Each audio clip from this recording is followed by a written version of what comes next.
Welcome to Guesstimators, the quiz that gets inside the brilliant and bizarre brains of Britain. I'm Andy Bush, and every week we answer British society's biggest questions, like how many times a week do you log into your online banking? This week we're delighted to be joined by comedian Stuart Laws, the brains behind Turtle Canyon Comedy. Stuart is one of the UK's leading comedy directors and the person behind specials for some of the scene's leading stand-ups, including James Acaster, Nish Kumar, Rosie Jones, etc. on his CV. But in 2024, it was all about his own comedy and was something of a breakout year, following 9 4-star reviews and a British Comedy Guide recommendation for his Edinburgh Fringe show. Stuart Laws Has to Be Joking, a show he is touring across the UK until the start of June. Stuart, welcome to Guesstimators. Thank you so much for having me. Making me sound lovely. Well, no, you are lovely and you're doing incredibly well. It's great to have you on the podcast. Yeah. Let's deal with the elephant in the room straight away, Stuart, and get you to be on the record about this.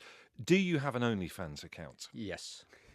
Tell us a little bit more about that, because that's fascinating. It's interesting that that's come up. So basically, at the end of the Edinburgh Fringe last year, OnlyFans came and did like a showcase where they wanted a load of comedians to come on and do stand-up, totally sexual in any way. Right. And then as part of that, you were paid money to do that, and you were paid a bonus fee to be on the platform for 6 months and to post content. Okay. So I post up lots of behind the scenes stuff of shows, or that I did an Edinburgh Fringe show that I only did it as a one-off, but I filmed it, and so I put it up and a bunch of people came and watched it that way. So is this OnlyFans trying to get into more mainstream stuff? Yeah, I think they're basically, they do it in America a lot, but in the UK I think they're going to do it every year and sort of just pay for 15 comedians to sort of, and look, I'll be honest with you, it was an odd platform, and a bunch of friends were like, "Oh, I'm going to follow you on there because I want to watch this show and I want to do that." But I found it too stressful, sort of navigating, because basically it is supposed to be for legit comedy, and they want to branch out into that, and that's nice. But they made their money with sex workers, right. And that is very much the algorithm dominates. So right. It's you'll scroll down the feed and it's me in a video of me being like, "Hey, do you want to see me saying the word never 187 times in an hour?" And then it's someone showing you how to best gut a fish, but they've got their butt out. The circle of life. It is just, it's absurd. The amount, there is one that's "Join me for a camping trip." And I'm like, well, first of all, don't wear that. If you're going camping, you've got to wear more. You catch your death. Yeah. So did you, when you're on OnlyFans, do you get people asking, to see your heels, your feet, and your wrists and stuff? I would say, and this is when male privilege really comes into its own, received no aggressive DMs, no requests for nudity. It also plays into the very specific type of man I am, in that I don't think I'm appealing to either the tiny amount of women who are on there looking for sexy pics. Yep. And I'm not appealing to gay men either. So it's who I appeal to are the people who would never go on OnlyFans ever. It's a niche market. Yeah. Well, I mean, moving away from that, I mean, obviously you're a comedian, actor, director, and writer. Is that you being multi-skilled, or is the fact, or can't you decide? That's male privilege again. Male privilege one more time. No, it's so basically I started doing I started the production company Turtle Canyon when I was 18, because I wanted to make films with a friend. We didn't go to university, so we were we both had digital camcorders, so it was let's make stuff. Mm-hmm. We got offered some corporate work through connection, friends of family and things like that, and people were like, "Oh, you're 18, 19, we're going to back you." And then we did that for a bit, and we were like, "Oh, we're not doing the fun stuff we started this for." And there was a gig on nearby, and a friend had said, "Oh, you should try it." So I started doing stand-up and realized, oh, that's my way of being able to have that immediate creative connection. Yeah. And then I hated doing it for years, and then I met a few people that I thought were good and liked it, and they was inspired by them, and I sort of found my feet a bit, and then it just became a thing that I'm like, oh, this is fun and good. Mm-hmm. And it also then allowed me to pivot the company back into comedy, and the reason why we all wanted to do it in the first place. So it's sort of become a thing where I'm 40 now, and I keep on every year being how much longer can you keep doing all these things? Yeah. And luckily I had a vasectomy, so I'm never going to have children, so I can keep doing it all until I die. I love it. And then in terms of quizzing, before we get stuck into this, are you a competitive person, Stuart, or what? So what I have to do is not be competitive, because otherwise it takes over. Okay. So with everything, like if there isn't something on the line, I've switched my brain off slightly to be like, and there's your excuse for why you haven't succeeded. Right. Okay. So even playing football, Yeah. like I've played for 20 years for an 11-side team, in those games would go so hard, but in a friendly would just be like wandering around like nothing mattered. And the same with like running as well. Like if it's a park run and there's people around me, oh, I'm putting in the effort. Right. Okay. If no one can see what I'm doing, I'm dropping way behind. Well, it'd be interesting to see how this pans out, because obviously we're going to be playing against a big chunk of the general public, so this should be interesting. The main reason we are here is to quiz, so let's get stuck in following a recap on how it all works with Matt Cutler, aka the Statman. Thank you, Bush, and welcome, Stuart. So we've compiled a group of people from across the UK. We call them the Guestination. They're from a wide range of backgrounds, ages and interests. We asked them a load of questions to which there's no correct answer. It's your job to work out what their most common answers were to said questions. Simple as that. Simple. That's simple. Our listeners have been playing this quiz a week, and it's you against Bush now. So this is where the competitive element is going to come in. There's a change in Stuart's demeanour already. Yeah. But if I start off bad, immediately what I'll do is I'll sink into like, let's just be funny. You'll see what the vibe is, basically. If I get early ahead, this is going to be the least funny podcast. This wants to see it out. Right, there'll be 3 rounds. I'll take your answers. And this week's Guesstimators quiz is called Driving Dudes and Dapper Dressing. Right. Round 1, it's an interesting time for Anglo-American relations at the moment, so potentially we're going to make it even worse, because we asked the Guestination to name the most annoying American word that's creeped into British parlance. Now, this is interesting, because before we started recording, you were just talking about how when you're on like video chats with American people in terms of putting work and filming, etc., they mess your name up. Yeah, or constantly, because my name is impossible to understand, I guess. The word Stuart. Because Americans don't have that pronunciation of ST or TU. It's the TU, which is the confuse. So they don't say they go on the tube. Right. Or Tuesday. They say Tuesday, tube. Stuart. Stuart. Do they have other American Stuarts? Are there? Yeah, there are American Stuarts, but like they cannot fathom the way I pronounce. Because also I compress Stuart into like almost one syllable, especially if I'm getting a coffee or something, in New York City. Yeah. Hey, caffeining here. You've really got the accent down. Thank you. Really have. Thank you. And they were like, can I get a name on that? And I'm like, Stuart. And they're like, you see the look on there. You've never seen an American lose confidence, right? Yeah. Until I say my name around them.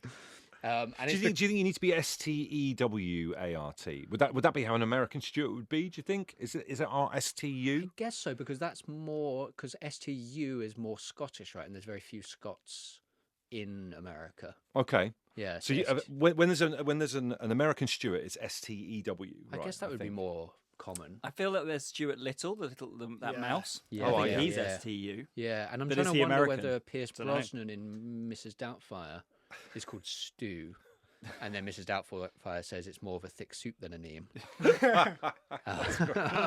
That's all I remember. But my partner is American, Oh, so okay, I'll right. have an in on this. Okay. And she still doesn't know how to pronounce my name, and her name's Chloe.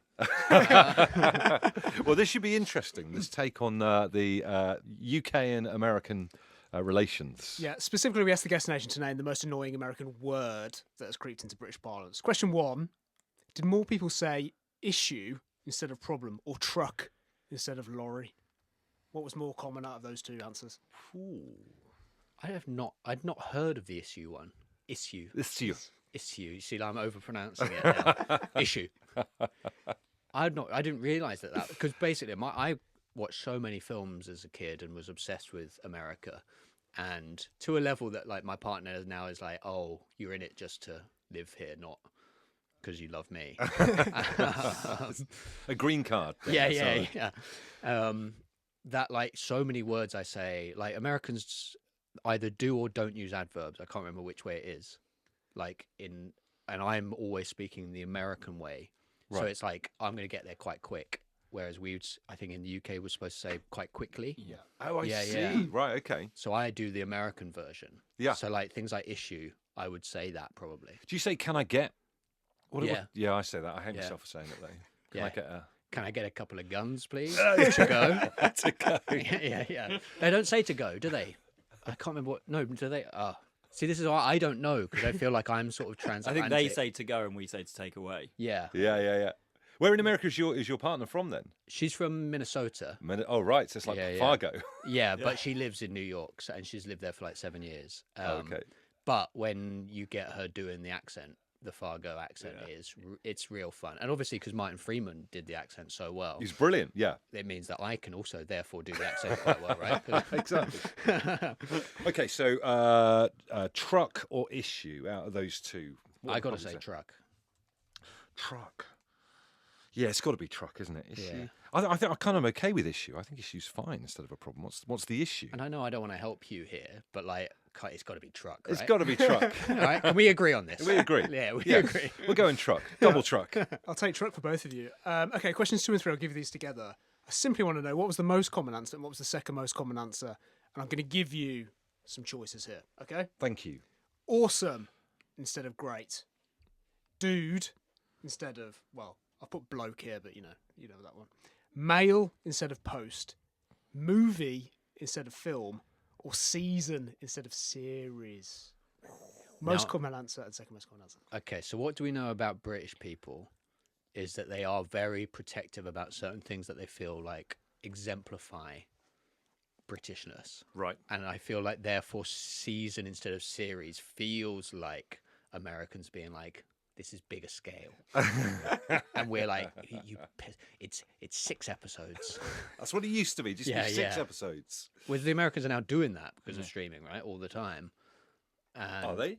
Like Paradise that just came out that's on Disney Plus is like 8 episodes. Oh, so they're going away from their 24 Yeah. kind of crazy. And I watched it and I was like, oh, this is really fun. But you know what would be more fun? If it was 24 episodes and we didn't cram it all into 8. Like, hey, I can't speak on this. I'm too Yankophile. Oh, yeah. But I think that's what British people are like protective about the word series. Well, I mean, we've got another third season of our Scarred for Life podcast coming out soon. And I've been using the word season when I've been in all the social media. Series now doesn't feel right. I feel like season has almost taped over series as a phrase. But if you say it with your friends, like, are they immediately it's like, it's a series, thank you. Oh, come on, for crying out loud. What are you doing? No, I don't know. I feel like it's that one. That one I feel like maybe people are okay with. I don't know. We're talking about what is the most annoying American word that's creeped into British parlance. Also, British people are renowned for not seasoning their food correctly. So, okay, thank you. I'm here all week. There's a lot of work there. Kick me out. Okay. So what are you thinking here? Awesome, dude, male, movie, or season? I think it's going to be season top, male second. I just think that, again, there's like that. That is just something that feels very alien. It'd be like trash, saying trash instead of rubbish. That feels very like, classic Americana. Our 6-year-old who watches too much bad TV, it keeps going on about candy. Right. Talking about candy. I'm going to need to nip that in the bud, big time. But it's a similar kind of thing. Yeah. Or as they say in America, blast that in the butt. Blast that one in the butt. I'm going to start using that phrase. Sign off a few Zoom chats with that bad boy. I'm going to go dude. Some dude. And I'm going to say awesome. Awesome maybe is a bit too far. I'd throw guys in the mix there a little bit. Sometimes I say I do that too much when I talk about guys. Hey guys. And you're using that sort of like non-gendered. Non-gendered guys. Yeah. Hey guys. Yeah. What are you guys doing later on? Oh, I hate myself for even saying it. Yeah, I'm going dude and awesome. Okay, I'll take dude then awesome for you, Bush, and then Stuart, I'm going to take season and then male. Thank you. Last question on this round. There was one person on the guest nation. There's about 100 people on the guest nation. One person said hi instead of hello. Okay. Well, they have a problem with Americans. People doing that as an American phrase. Their opinion is that hi is an Americanism that's coming into British parlance and it shouldn't be there. I asked this person when they estimated hi infiltrated the UK from the US. I want you to tell me what they said. Did they say it was early 80s, mid 80s, late 80s, early 90s, or mid 90s? Do they think it's like Simpsons adjacent, like when cowabunga infiltrated Yeah. the UK. What a bizarre thing to be annoyed about. Yeah, I've Do got, you know what I mean? I've got a voice note from them as well. Oh, right. It's going to be one of these regular. Really? Okay. Without Estimators wanting to wrong-uns. alienate any of your, because please come to my tour show or watch my special. But like, if you're annoyed about that, you need to fucking piss off. Like I genuinely, it winds me up so much when people become very like gatekeepery about language, because like it's like old people complain about young people's language sort of things, where you just go like and like, you know, British people about the U's being dropped in American, where you're just like, no, language is ever evolving. Yeah. And otherwise, what you want everything just stand still the entire time? That would be wild. And there's me adjusting from using insane, because insane does have negative connotations. You use wild now, and that's fine. But it's like, that's the equivalent. So hi is a shortened version of kind of hello, obviously. But if you said the opposite of that, I've had this a couple of times with the person who I get a ticket from, the ticket person at the train station. If I say, you just say bye, thanks, bye. But I've said bye-bye before. And bye-bye seems direct. Bye-bye. It's really odd. So I'm sure, I think hello and hi is fine, surely. Yeah. What about hi? Hi, hi. Oh, hi, hi.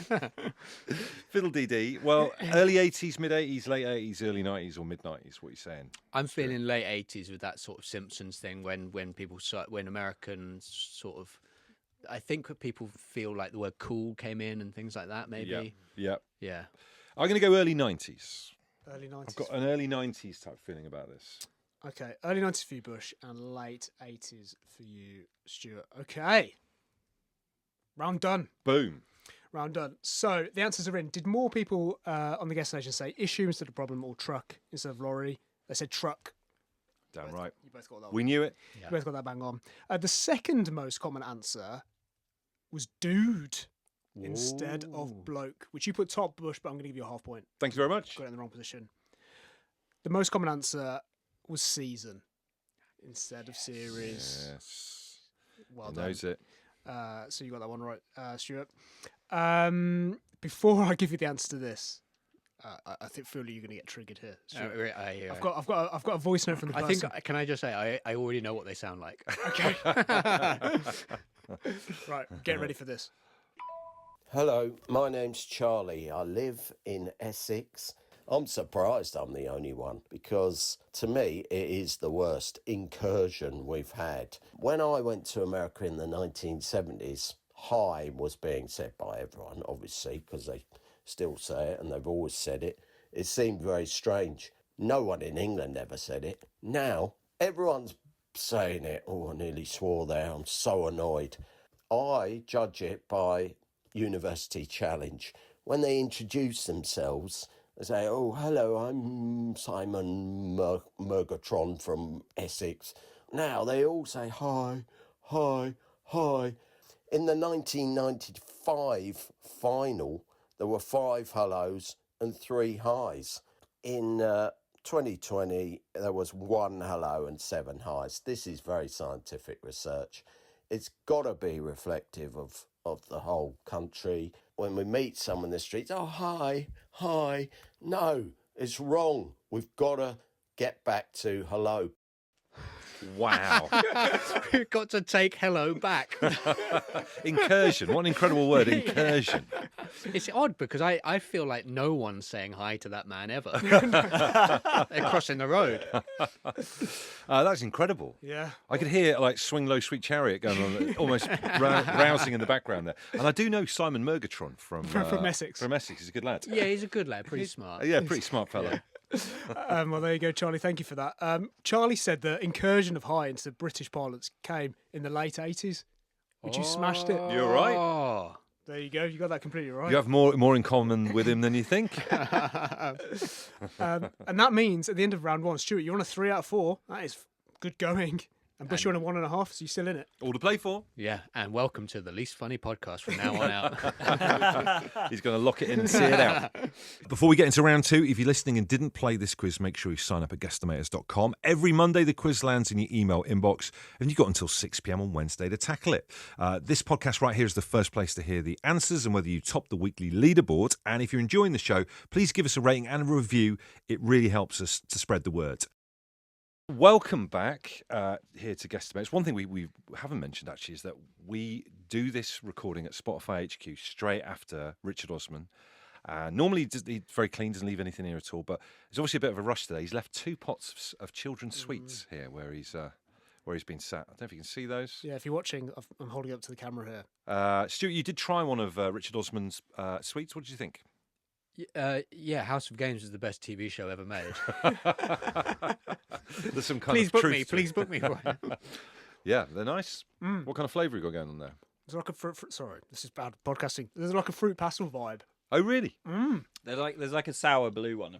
That's I don't the know one I what got. flavour the Oh blue my god, it's not is. like what do you call it? The Matrix. We take a particular. The blue pill. There's blue and red in there. So what have you just had? The blue one. Blue. So what does that mean? You're gonna wet yourself. Isn't that a really low budget Matrix? School days Matrix. Shit yourself. Red ones. Piss yourself. Blue ones. That's the film they should have made. Right. What have you got in store for us once you've finished eating that sweet in round 2, Statman? Round 2 this week is all about how sartorial style matters to the British public or not. We told the Guest Nation they had to wear only one type of outfit for an entire year for everything bar sleeping. Literally everything bar sleeping. Wow. And those outfits were a ball gown, pyjamas, a school uniform, a suit and shirt with no tie, t-shirt and shorts brackets beach, or t-shirt and shorts brackets gym. Wow. Those two different. Sorry. Well, what's the day-to-day Stuart Laws wear? He's in it right now. This is it. Yeah. And I have, and this is the same across like climates. Yep. So I will wear this in Madrid in the height of summer. What would you describe your look as? What would you be serving? Imagine serving... like someone was middle of the road, but like then you found out there was even more middle of the road. Like it was like even like a secret middle of the road that was more middle of the road than anything else. It's that. But also like, so I was confirmed as autistic like a year and a half ago. And then I found so much stuff out that like in the lead up to like getting diagnosed and things like that, which I just accepted in my life, and that was that wearing clothes was uncomfortable.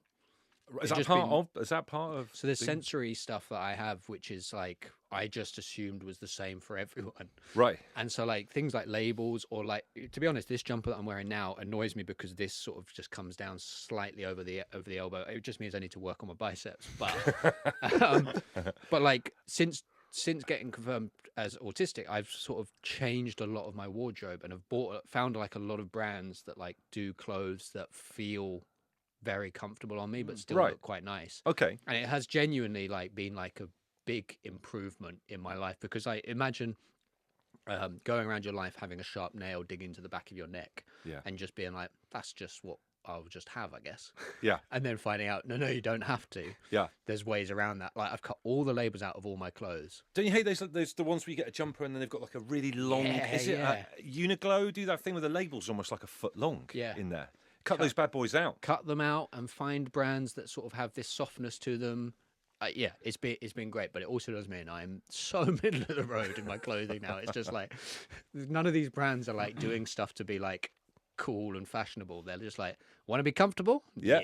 Yes. Well, out of those, anything you would if you had to wear for the rest of your life: ball gown, pajamas, school uniform, suit with shirt but no tie, t-shirt and shorts, beach, t-shirt and shorts, gym. Do you know what? I'm not a shorts guy. Okay. I've got gorgeous legs. I think you all know that. I sent you the photos before we came in. Check it out on OnlyFans. But I've just I like to be fully covered as much as possible. And so like of those options, all I could have, I think, is suit with shirt but no tie. That's the only one. Okay. My school uniform days are behind me. I think you can't, the Never Been Kissed film where Drew Barrymore goes back to school and poses as a 16-year-old. Right.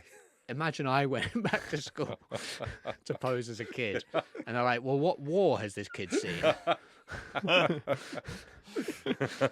So I couldn't also, it took me years and years to wear joggers out in public. I'd wear them at home, but I just was like, come on, they've got to have a sense of decency. Yeah. And I know that I'm sounding like, we need to take hello back guy here, but I'm not pushing on anyone else. But for me, I just felt uncomfortable because it was like, I was like, if I'm wearing that, I will draw the eye more. And as someone who was undiagnosed autistic, I was trying to blend in as much as possible. So Yeah. I was like, just wear as close to normal as possible. Yeah. So now I'm wearing joggers out more, but I just still think that pajamas is a step too far for me. Do you ever worry about getting kegged when you're out in in tracky bottoms that someone's going to whip them down? Kegged. I haven't heard that term for years. Yeah, I mean, I would worry about getting. I mean, it's a common practical joke where people come up behind you and whip them down. Yeah, well, the popper trousers. Yeah. Friend had them as teenagers, and every single time he wore them, he got poppered. Poppered. Straight Poppered or away. kegged. If you've been poppered or kegged and been affected by anything during this podcast, do get in touch. Questions 1 and 2. Yeah, I want to know the most common answer and the second most common answer, and I'll give you half point if you say it in the wrong position. Okay. While you think about that, I think kegging is becoming more prevalent in society. Judging by my TikTok algorithm, yeah, more people are doing it. So your Really? TikTok stuff is full of people being kegged. Yeah, it is. I but saw one the recently- other day. I saw one the other day Really? on social media. It's the new Really? happy slapping. Yeah, Yeah, it is. it's quite funny. Is your algorithm people self-kegging though? Is that you revealing you as watching people Yeah, undress? It's me. It's interesting because like Gen Z and Gen A like vibes have definitely been like they're stereotypically seen as more like chaste and more like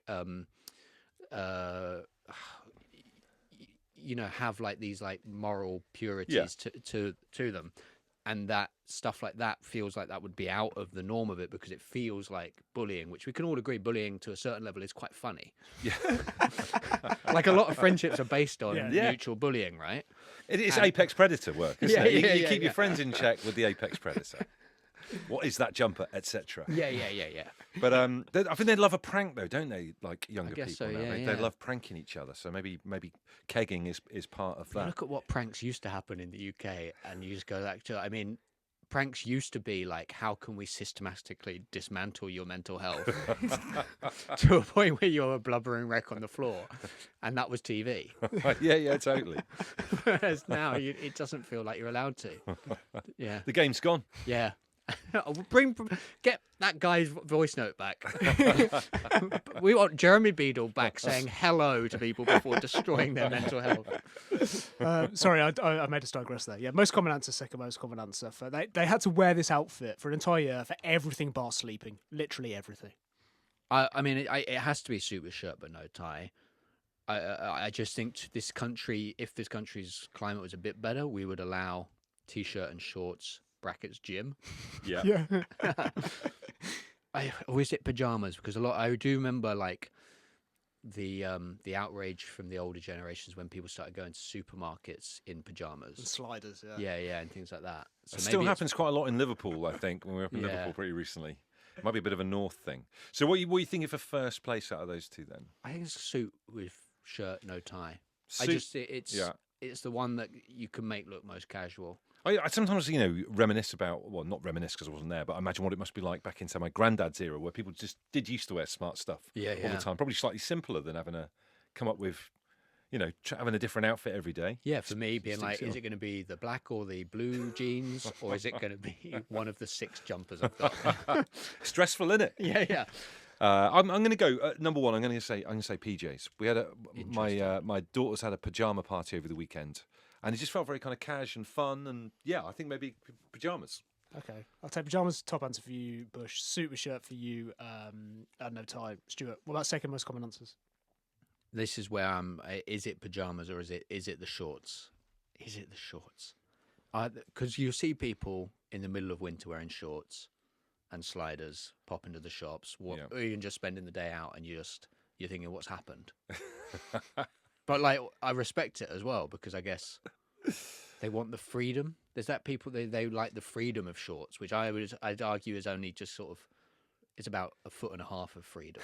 It's not a lot of freedom, is it? Yeah. It's that kind of gym thing, though, isn't it? I think these days, I believe that the t-shirt and shorts gym thing is second place there, as you're alluding to. Only because going gym seems to be the thing that a lot of younger people talk about. Yeah, these days. They love going to the gym. Going to the gym, Yeah, not and- touching the legs at all, just doing the upper body, Yeah, but of going to the course. gym. Yeah, the glamour muscles. Exactly. Yeah. I hate doing leg stuff. It is like absolute. So my friend is a PT, and he's got a gym. I've been working with him for 5 years, and I like saying it like that. Like I've been working with him for 5 We've been years. kind of working together. Yeah, and that's basically me going over there, and he's got a very small gym, but it's like really well stocked, and it's just me and him. and he does me a nice rate, and I can work out and not have people staring at me. Which I just think, because like you're like, oh, am I doing this wrong? I don't want to be on one of those like gym compilations where it's like a guy's doing a workout where it's like, haha, this guy doesn't know how to use them. No, none of us know how to use the machines. This guy's just found the oddest way of using the machine. And it's really nice, but it also means that I get to call him a job's worth, a pervert, and all these sort of things, and he's sort of very gallantly putting up with it. But to a level where, when I filmed my special last year, basically there's in my show I wear a gilet. So this is sartorial choices. I've worn it on stage for years, and it was because it's a way of saying to the audience, this guy's slightly odd. Right. Straight away, they're like, what's going on here? Because I'm sort of normal, but not quite. Yeah. So it was a good visual way of people being like, there's something not quite right about this. But in the show, I had a visual joke that ends up with me wearing just a regular vest. And for any American listeners, a gilet is what you call a vest, and a vest is what you call a wife beater. Have a little think. Language should evolve. We need to get beyond that. But my point with that, I said to my PT, is I need you to make me look like a normal TV man. TV man. Because a TV man is like the most. If walked in here right now, we'd be like, "Fucking hell, this guy's gonna kill us." Yeah. Like it's huge. Beefcake type thing, right? And I was like, I just need you to make me look, when I'm wearing a vest, look not like the weediest man that ever lived. And so we were doing it. And I did like creatine and like did this. Because vests are a great leveler, aren't they? Yeah, really they are, right? It's You just brutal. want to fill it out a bit. And there was a point where, about a month or so in, I was just like, just want to check with you. I don't want to look too big. And then he just looked at me, and I went, right, yeah, I've said something stupid. Because I saw on your Instagram that you were wearing a gilet, and then you've gone on to say that it makes you look like you're not completely normal. But Yes. I had a gilet that my other half Katie hated, and she took it to a charity shop in Highgate. So it was taken without my permission. So And there's it's still there, though. I imagine it is, or there might be someone in Highgate still wearing it. I still have a fond place in my heart for gilets. And there are a few places where I gig where I'm like, oh, I don't look like a bit of an idiot. I look like I'm from here. Yeah. Maybe Essex. There's a lot of them in Essex, yeah. that kind of thing. I just basically, I say that like a gilet gives off the vibe of someone who says things like, do you ski? And that's a way of just getting into it. So your second place then, what are you thinking of I these? think it's pajamas. Pajamas? Yeah. Okay, I'll take Alrighty. that. Okay, so it's suit with shirt but no tie. Top answer for you, Stuart. Then pajamas. Bush, it's pajamas, and then t-shirts and shorts brackets gym. Second answer for you, Bush. Last question on this round. There was actually one of those options that I gave you wasn't said by anyone in the guest nation. It was actually a bit of I threw it in there. Which one was it? Which one of those wasn't said by anyone? There's only one of them. I think I know. Well, actually, it's one or two. I think it's either ball gown or school uniform, right? Yeah. Who's going to want to wear their school uniform? Like Angus from AC/DC, if you're an older fella in that. It's the two Britney eras. It is. It absolutely is. What do you think? Stuart, what do you think? There's something about a ball gown which would be quite fun, right? That someone would be like, that is, not for me. I wouldn't want to draw that attention. But like, there's certain people, it's like, it's a fun. It's kind of Courtney Love type. Yeah. It's a conversation rocker thing. starter. Yeah. You get a bit of a rep. Whereas school uniform, people aren't asking you the questions. They're sort of asking people behind you. They're Yeah. like, why is he wearing that? Wasn't there a Netflix documentary a little while ago, a film about a guy that was going to school in school uniform, and he was like in his early 30s? Do you remember that? I do remember that. And he went back to his original school, faked a load of documents. He looked quite young, but still kind of oldish for his age. But and there was this huge scandal, and he was like, I don't know, 28, 29, but he just wanted to go back to school. I remember. I think For, it might have been for Scotland. pervy, was he a pervert? I don't know if he was a pervert or not. I'm not That's too the sure. question that will be asked Well, if you wear school uniform. Yeah, exactly. If you can remember what that film is or what it's about, get in touch at Guesstimates because it's incredible. But yeah, you're right. I think there's connotations. Yes. I would say. Yeah. But then some of the guest nation are young, right? Some of them are young, yeah. They're under 16. There are some under 16 people so on that maybe it was In the them. destination. Yeah. I think it goes from about Young and old. 14 to about Destination 90. just gets younger and younger. They really do. They're all saying hi to each other and everything. I'm going to go school uniform. What are you saying, Stuart? Then I'm going to go ball gown for the good of the game. Oh, For I the love good that. of the game. Love that. Okay, great. Answers are in. Round is done. I can tell you that the second most common answer was t-shirt and shorts brackets gym. Really? But you got that right. Second, yeah, you put yeah, that second wow. most common bush, so you got, Oh, yeah, you lovely got a bit of point there. business. And the most common answer was suit with shirt but no tie. Stuart, you got that bang on, so that's 1 point Okay. each for you on that. The kind of Ant and Deck look. Well Yeah. done.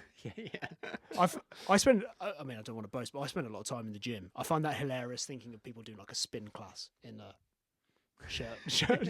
You were telling us about a friend you made in the sauna whilst we were Yeah. waiting to come in and record today. Elliot. Is it is Elliot? my friend. How do you Yeah, strike? to Do you Elliot. strike up a conversation with him in the sauna? Yeah. We're on like we're a bit like women who are on the same periods. We're always in there at the same time. Oh, Do like class. You've synced Same up your sauna sauna. sequence. Oh, Yeah. dear. And is it European vibes or is it British vibes? It's British. It's very much British. So suit and tie. Terribly hot in here, isn't it, John? Do you take turns being the one that's going to put some more water on, or do you have to ask him, or how does that work? We're not actually allowed to put water on it, but you can put eucalyptus on it. So I mean, this is Crouch End bush. This is Crouch End. Incredible. Yeah, I've got a few sauna friends actually. Maybe we should do that on a separate. Yeah. Yeah. Yeah, new podcast. Sauna. Sauna The Friends. sauna. You record in the sauna, but you go through the equipment so quickly. Yeah. My Yeti mic's melted again. Right, so we've got those in. The one option that wasn't said by anyone from the guest nation was actually pajamas. No one said pajamas. What? Yeah, I was quite surprised by Wow. that. So that implies someone did say school uniform. Yeah, that is weird. Yeah. Whoever you are, That's you know you really are. weird. I think That's it was weird. the high guy. That means at the end of round 2, Stuart, you're on a 4, Bush, you're on a 2.5. Tasting to the last round. Yeah, it's all going on. Let's chat about. You're very busy, Stuart. You're on tour. Stuart Laws has to be joking across the UK until the end of May. What can you promise people if they come and see you? In addition to the gilet that you wear. Yeah. So the show I did last year, which has come out as a special, Stuart Laws, Is That Guy Still Going, is a very like narrative. It's a slightly storytelling show, and it's the first time I ever told the truth properly on stage about my life. Right. And it's about a vulnerable thing. So the show is about me getting more vulnerable as it goes on. I think it's a very good show, but it was very much like written, crafted, and deliberate. And so this show, I'm trying to bring back a bit of the chaos that I like to have live. And as much as I love doing that show and it was the best thing I'd done, I want this to now be the best thing I've done that's with the chaos element. Yeah. So on tour, I'm letting it breathe a little bit more. I'm trying to do a bit more like improv with the crowd and how it, and take it off in directions that it didn't go off in, because I think there's like a 60-minute core to it, which is great. I'm very happy with. But the show is about relationships from the perspective of someone who's just found out who he actually is. And I'm now in this really great romantic relationship, and that is the first time I've ever been in that as like someone who can be like, this is everything that I am. Mhm. And my relationship with the audience has changed since doing that show last year where I was vulnerable. So it's a very much about like relationships, and therefore I want the show to exemplify that. Okay. And there was a show I did in Edinburgh like 20 days in where I was like getting all those reviews, and that's sort of its own stressful thing where like every other day you're getting like a reviewer coming in, you're like, this is stressful. That like one day I knew there was no reviewers in, and that I had just this real fun crowd, and like my brain just sort of relaxed. And I asked someone a question at the beginning just out of nowhere because they'd arrived late and some fun happened with it. And I said, what's the most normal thing that deeply unsettles you? And they said that our bones are wet. And it derailed the gig because like it broke everyone in the room. They're like, Yeah. oh God, our bones are wet. Yeah. And that just feels wrong. Yeah. And it just sent the show off in this complete tangent where I got maybe like 60% of the show done, but the rest was like going back to them, and it was fun and chaos. And I was like, that's what the show should be. And there was a theatre director who'd come along to see it, and he spoke to me afterwards, was just like, it was the most incredible thing because like the show is about relationships, and you were like teaching us, the audience, about how to be in that, but the chaos of it all sort of folded in, and I was like, oh yeah, that's what the show should be. But where did you get your advice from? Because obviously, you know, in the directing and writing work, you mentioned earlier on in terms of, you know, looking at people's shows and offering them advice as to how they can improve it, etc. Is there someone in your life that you take advice from, or do you film shows and look at it afterwards, or how does it work? It's all, especially this one was such like the previous show had been like a 5-year writing process of like trying to find how to be vulnerable on stage and to tell that story in a way that is interesting and unique. Because I didn't want to just be someone who's like, here's a thing about a sad thing. We all know what that is. I wanted to bring something to the table. This one was a year turnaround. And so I actually did go to a bunch of people. And I normally work with a guy called Steve Dunn, who writes and directs Joel Dommett's stand-up and is like TV writer, really incredible. He really gets to the nub of so many different things. And then my friend Rhiannon Shaw, I just said, I want you to just sit on Zoom and listen to me do the show and tell me. Oh, actually, just things. did the yeah, just read it. And I was show like, on Zoom. do that. And then my partner Chloe Radcliffe is a comedian, and she was so useful because I talk about her in it. It was very important that I got her perspective on it, because I was talking about stuff about her life from the show that she did as a comedian, that and how that reflected back on me. So that was like very useful. And also because she's American, she has a different comic sensibility. Yeah. And I think that's been really helpful, because Americans do have this much more like punchline sort of focused thing, sometimes I think in lieu of personality. And I'm trying to like find that like intersection, you know, the incursion. The incursion is the word of the episode. Of personality and punchlines in a way that I think is really good. And when the shows go, you know, well, it's just so fun. I've had so many people talk to me afterwards, both neurodivergent and like non-neurodivergent, like that it's like it's given them perspective on things, because I want it essentially to be about relationships, not about an autistic guy being like, here's some odd things. Yeah. Yeah. But how do you? I mean, the one thing I'm just so blown away by is when you have like a 60-minute thing that you're talking about with a start, a middle, and an end, rather than just, you know, like if you're doing quick fire gags, I imagine the audience would never know if you forgot a bit in the middle, because there's no link to it. But like, how do you know? Some people are terrified of standing up and doing a 3-minute presentation work. How do you get to the point where you could talk for 60 minutes and remember it all? Yeah. How do you? Because obviously, you know, you seem like you are quite not. I don't mean a vulnerable person, but you're not like, hey, Mr. Billy Big Bollocks. Do you know what I mean? So how does someone who's a normal person like yourself go and do that in front of a crowd? It would terrify anyone. Here's the instant I step on and I'm doing it, I feel like slightly a different person. And that's where like being more vulnerable on stage has been this interesting thing of talking more about myself. Because like 10 years I just made stuff up and was just this whimsical idiot wearing a gilet. And like on tour last year, it was a show in Bristol, and my mum and my sister came to it, and it was a show about my dad who'd passed away, you know, a bunch of years earlier, but like it was the first time they had seen the show. And so I'd pushed them to not see it until it was like ready, because I didn't want them to see like a half finished thought about it and it feel, you know, indelicate or whatever.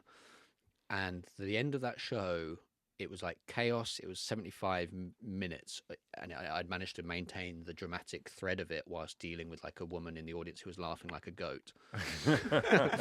And from that, as a show ended, you know, 75 minutes, and people started to stand up. It's not a big venue; it's like 110 seater. People started to stand up in like a standing ovation way. Not, I need to get out of here. And like, I don't provoke that often. I'm not the sort of comedian that sort of G's that energy up. I'm sort of a bit more low key than that. But it started, and because I'd said the last words of the show, my brain couldn't handle the fact that now I was watching that as myself. And I just walked straight off stage and didn't allow the standing ovation to happen. And my partner, she was like, no, you have to stay there, because that's for them, it's not for you. They want to show that appreciation, and you just have to accept it, because otherwise it's rude. And I was like, oh man, you're right. So like genuinely, as soon as I finish the last word, I'm back to being myself, and that is like, I'm like, what am I doing on stage? It's like Quantum Leap. Yeah. Oh boy. Amazing. Well, listen, it's time for our final round. What do you have for a Statman?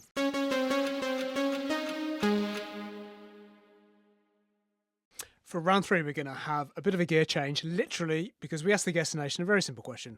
What's the best gear in a car? Oh. I feel like Stuart's got a very strong opinion on this. I think it's reverse, right? Ooh. You're joking. I think it's reverse. Favourite gear? I think it is. Because we all want to go back to a time when we all said hello. rather than- Hey. because it's the most dangerous. There's an element of jeopardy with reverse. Isn't Yeah. there? Even to the point where you have to do a bit of a secret manoeuvre to get to it in certain Exactly. cars. You never you know where first to fifth is in all cars, but you don't know. You get into a new car and you're like, Hold on a minute. Hold on. what's this? Jamming it and also the danger element of like slipping it into reverse whilst going at 70 miles an hour down the motorway. Like we've all had that thought, right? Of like, what if I did that? What would happen? Yeah. Yeah. What would happen? Yeah, what would happen? I think my dad did tell me that it would just like rip the gear shaft out and your car would just break instantly. I thought you just spin around loads of times. Or something. Yeah. But like some of them have got, the way you've got to lift like a lever to activate Yeah. reverse. It reminds me a little bit of, like in an F-16 jet where you've got to lift the plastic lid off to be able to fire any missiles. Similar kind of thing. Actually, that'd be a great little. I know that I feel like the rise of the automatic is threatening the manual Yeah. car a little. People just taking their test in automatics, so they can only drive automatics. What do you think about that, Stuart? Look, I know what you're trying to bait me into here is being like a little Englander, being like, yeah, these Americans with their right. Do you drive stick? Drive stick. Is that what they call it? Yeah. Oh, mate. That's what Batman says in Batman Begins. Really? When Commissioner Gordon gets into the Batmobile and he goes, do you drive stick? I've never heard that phrase before in my life. Yeah, check it out. Damn, we need that in the first round. That's incredible, that. Okay. So questions 1 and 2 on this round. Simply, what was the most common answer and what was the second common answer? I just need a number here or a reverse. Yeah, I'm going R Oh, yeah. This is madness. and 6. 6. 6. This is me being like, I've got a 1.5 lead. I can afford to showboat a little bit. Okay. Do you have 6 gear in your cars? No, I don't. But like when you get in a car and it's got a 6th gear, you're like, oh, what am I, a king? I've got 6. I I've got 6. don't want to brag. I've just got a new car. Reverse is great because it's got a camera now. I've got a camera. But I've also got up to automatic. It goes into 7th gear. No. Yeah, I said to my wife the other day, I was like, I'm in 7th gear. And she was like, shut up. There's no 7th gear. I was like, look, it says on the dashboard I was in 7th. That feels like, when you have 5-star hotels and in Dubai there's like an 8. Yes. Yeah. Star hotel. yeah. Madness. It makes no sense. Yeah, someone at Hyundai, whatever they call it nowadays, just invented. Yeah. It's hello and die. But like, have you got we've got an automatic Yeah, car. it's got paddles. I hate that. Like, as if you're like Lewis Hamilton, you're going to be like Yeah, doing that. Take the whole steering wheel off with you when you get out of the car. Okay, right. So I like third gear. I feel like third gear is a bit of an all-rounder. You can do the kind of slow stuff, but also with a bit of smoke coming out the engine, go quite fast as well. I always think with third gear as Quite a well. nice gear change. Oh, Yeah, that yeah, is yeah. quite fun. Yeah. From second to third is quite fun. Second and third's nice. I'm gonna say third and fifth. 3rd and 5th. If Stuart's right and they've picked reverse for this, I'm going to walk out. Okay. Backwards. Yeah, I'm going out backwards with a beeping noise, pre-recorded message. This podcast host is reverse. Okay, nice. I'm taking reverse. Top answer for you, Stuart. Then 6th, and then Bush 3, and then 5. Matt, like if I lose because of this, it's like, look, I did a football quiz recently on YouTube and I lost in the last round because I started showboating. If it's happened again, I need to have a serious word. Eddie Howe needs to sit me down and Have a proper chat. yeah. Last question on this round before the tiebreaker. We also asked the guest nation, what's the best gear for your car to be stuck in permanently? What was the most common answer? Ooh. Wow.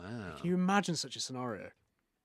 Yeah. I can. Where do the destination live? What's the give me the topographical sort of setup. It is all over the UK. I would say there's a slight skew towards cities, if that helps. Yeah, so the destination's got more cities than it's got rural areas. Sorry. I would I think so. I don't know that for a fact, but I think How so. many hills in the destination? There's quite a few in Scotland. We'll have all the paperwork sent over to you. Stuart. I want to see the map. We skew heavily in Scotland and in Birmingham. Okay, so that's Ah, interesting. yeah. Spaghetti Junction, old Spag Junk. Spag junk. What kind of gear would be good going around Spag junk? Well, look, you don't want to go around Spag Junk in anything lower than 3, do you? Make you very unpopular. By the way, the rest of my day I'm saying spag jumping. That has got in there. It's like Platty Jubes. Yeah. The real name for Spaghetti Junction is the Gravelly Hill Interchange for anyone out there. Is it? Stat for you? Oh, Grav Hill. Not as Yeah. fun, is it? No, it's not as fun. Said like a true Brummie there, Matt, correcting people on that. I can get started in third. Ooh, Ooh. show off. Yeah. But enough about the sex life.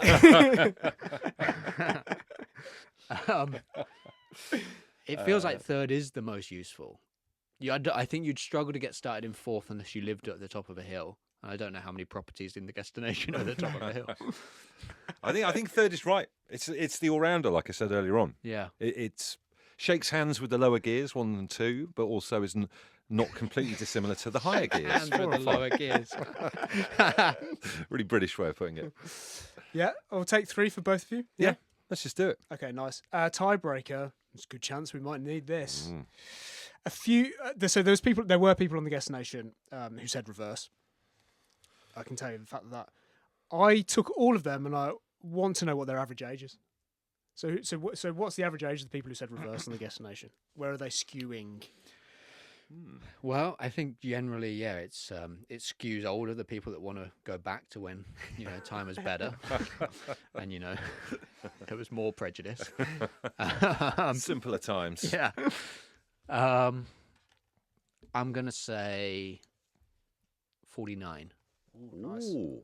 Don't mind it. I'm going to say 40. 40. It's 40. Great. This is going to the wire. I can is sense going it. to the wire. The quiz is done. I can tell you the quiz is done. And the answers are in. What was the best gear in a car? The second most common answer was second. 2, which didn't come up at all. That was the second I was most trying common to answer. think whether I actually Yeah, slipped yeah. that or not. Neither of you said that. The most common answer, however, was 3. Oh, my Which word. push you got top. This is turned for Stuart. It's turning. But you said the same thing for what's the gear that they thought it would be best to be stuck in permanently, and they did say third as well. So it means from a half point, Stuart, you took it 5 to 4.5. Wow, well Oh. done. Held on at the A end. pleasure. I can say for the tiebreaker, the average age of the people who thought the best gear to be stuck in was reverse were actually 21. It was actually the youngsters who thought reverses. Probably non-drivers. They could be non-drivers. They don't. Yeah. They could think it's just a bit of fun going in reverse. Mucking about. So how about that for an ending year? Bush 4.5, Stuart 5. You took this narrowly. That's Good a victory. 5-star performance. Well done. That is a great victory, and it does mean you are the recipient of what is it? What could it be? What could it be? A white box A white with box. something inside. Uh-oh. That's all Ah, right, don't worry. He's ripped it. How do I even get in this thing? sometimes. Oh, there there we we go. There we go. Oh! Am I some kind of mug? It is a guesstimator's mug. Have you got any fancy mugs in your house, Stuart? We always ask our guests before we hand over the ceremonial mug. Yeah, I've got 3 that are like my preferred. And I like to think I'm a rational sort of person, but then at the same time, there's very much a ranking of how I want to have my coffee. Yeah. And also, I have tea in a different one. Tea is different mugs. There's rules. Does that feel normal? I agree. Yeah. Prescribe to that. Yeah. Subscribe. Subscribe. this- Yeah, You can prescribe it if you want. Yeah, no, I subscribe to it. This is for tea. It's got a tea vibe. That's What do you definitely think? tea. Tea vibes. Definitely. What makes Yeah. a coffee vibe mug? Just out of interest. It's slightly, I would, more earthenware. Okay. You know, like it's got more of a... It's Like with got- boobs on it or something. What are they? Yeah. If it got tits, it's for coffee. There you go. We'll leave you with that fantastic bit of advice. Thank you for watching and listening. Thank you to our celebrity guest, the brilliant Stuart Laws. Make sure you listen right to the end of this podcast to hear Statman Matt reveal who topped the leaderboard this week. We love hearing from you, so please let us know how you did on socials and with a voice note. And as ever, the voice note number is 07457 404 279. You've been listening to Guesstimators. We'll see you next time.